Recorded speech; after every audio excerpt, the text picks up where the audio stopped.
Welcome to another F.O.E. Simple question today.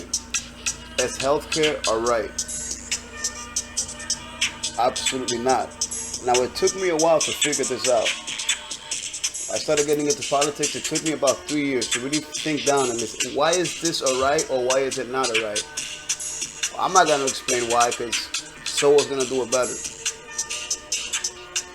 Without further ado, the healthcare paradox.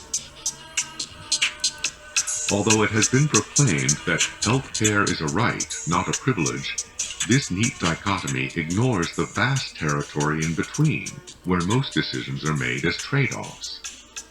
If health insurance is a right and not a privilege, and not even a subject of incremental trade-offs, then the same should be even more true of food. History, in fact, shows all too many instances of governments trying to keep food affordable, usually with disastrous consequences. Whether in France during the 1790s, the Soviet Union after the Bolshevik Revolution, or in newly independent African nations during the past generation, governments have imposed artificially low prices on food.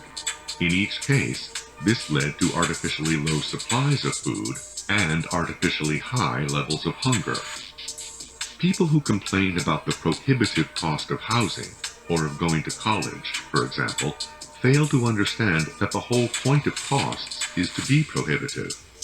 Why do we go through this whole rigmarole of passing around dollar bills and writing each other checks, except to force everyone to economize on the country's inherently limited resources? What about basic necessities? Shouldn't they be a right?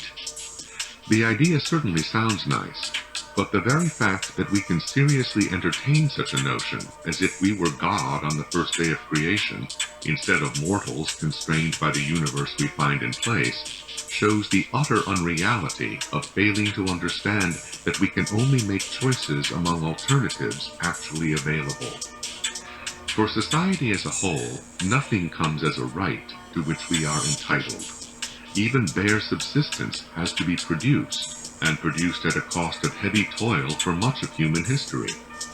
The only way anyone can have a right to something that has to be produced is to force someone else to produce it for him. The more things are provided as rights, the less the recipients have to work, and the more others have to carry their load. That does not mean more goods are available than under ordinary market production, but less. To believe otherwise is to commit the Rolls-Royce fallacy on a more mundane level.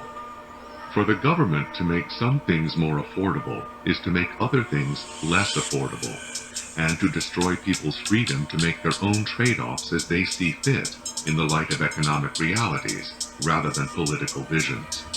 Trade-offs remain inescapable, whether they are made through a market or through politics.